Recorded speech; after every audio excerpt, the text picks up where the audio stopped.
सरकारी नौकरी स्टेटस के लिए होना चाहिए या जीवन यापन करने के लिए होना चाहिए? एक अच्छी लाइफस्टाइल जीने के लिए गवर्नमेंट जॉब की जरूरत होनी चाहिए या सोसाइटी को दिखाने के लिए गवर्नमेंट जॉब की जरूरत होनी चाहिए? हम मिडिल क्लास वाले बच्चे जो फैमिली होते हैं, जो फैमिली के बच्चे होते हैं, वो क्यों सोचते हैं कि सरकारी नौकरी अगर हमने जिंदगी में नहीं किया तो हमने कुछ किया ही नहीं। मैं आज एक न्यूज सुन रही थी दीपक ध्रुवे के बारे में। शायद आप में से बहुत लोगों ने सुना भी होगा इस न्यूज को।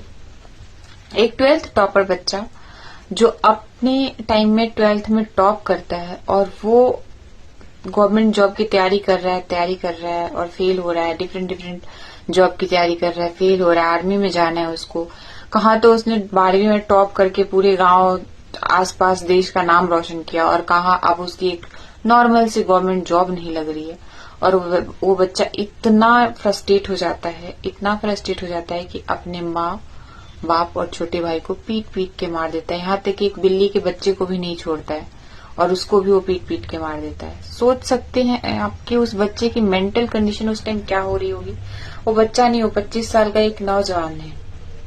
उसकी मेंटल कंडीशन क्या हो रही होगी उस टाइम कि उसने अपने भाई को, माँ को, बाप को, सबको पीट पीट के मार दिया। यहाँ तक कि उसका भांजा था 5 साल का, उसको मैं एक्चुअली रो पड़ी थी उस न्यूज को सुन के। क्या हमारी सोसाइटी कैसे प्रेशराइज करती है हमें, हमारे माँ बाप कैसे प्रेशराइज करते हैं हमें, या हम कैसे प्रेशराइज करते हैं एक टॉपर को कि भाई तुम्हारी तो तुम एकेडमिक्स इतने अच्छे हो तो तुम्हारे लिए गवर्नमेंट जॉब ही बना है। विदाउट गवर्नमेंट जॉब तुम्हारी लाइफ जीरो है। एक बार हमें सोचने की जरूरत है कि क्या एक मछली को हम उड़ा सकते हैं, उड़ना सिखा सकते हैं? क्या एक बर्ड जो आसमान में बहुत ऊंचाई तक उड़ता हो उसको हम तैरना सिखा सकते हैं? तो क्या दोनों ही फेल हैं सीखने में, या सिखाने वाला फेल है, या कैलिबर दोनों की अलग अलग है? प्रकृति ने दोनों को अलग अलग चीजों के लिए बनाया है। ऐसे ही हम में से इतने सारे लोग हैं, सब अलग अलग चीज को करने के लिए बने हैं। सिर्फ गवर्नमेंट जॉब ही हमारी प्रायोरिटी नहीं होनी चाहिए कि गवर्नमेंट जॉब नहीं मिला तो लाइफ में कुछ भी नहीं है।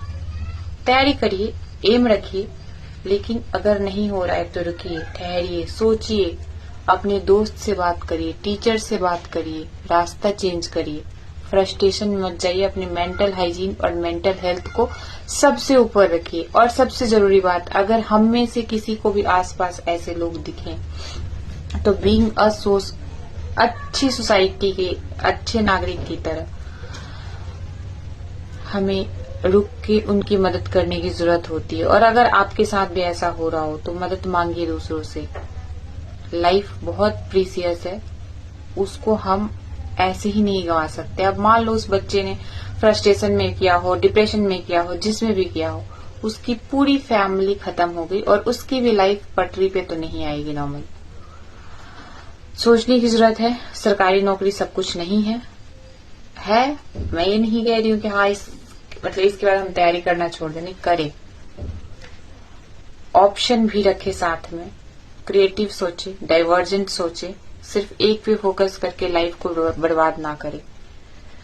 मेंटल प्रेशर को झेलना आना चाहिए, हमें भी आना चाहिए, हमारे बच्चों को भी आना चाहिए और हमारे पेरेंट्स को भी आना चाहिए। फेलियर्स की हमारा बच्चा फेल हो सकता है और हमारा बच्चा फेल होने के लिए बना है। ऐसा नहीं है कि हमारा बच्चा सिर्फ जीतने के लिए ही बना है। और ये प्रॉब्लम ज्यादातर मिडिल क्लास में ही आती है और बहुत मेहनत से बच्चे यहाँ तक पहुंचते हैं, बहुत मेहनत करते हैं, लेकिन जरूरी नहीं है कि वो मेहनत 2-4 नंबरों से ही डिसाइड की जाए। गवर्नमेंट जॉब नहीं लगी, कोई और जॉब ट्राई करेंगे, बिजनेस करेंगे, बहुत सारे ऑप्शन है। सो बी सेफ, बी केयरफुल। अपने आसपास की चारों तरफ जो घटनाएं घट रही है उस पर नजर बनाए रखने की जरूरत है, उससे सीखने की जरूरत है। Thank you.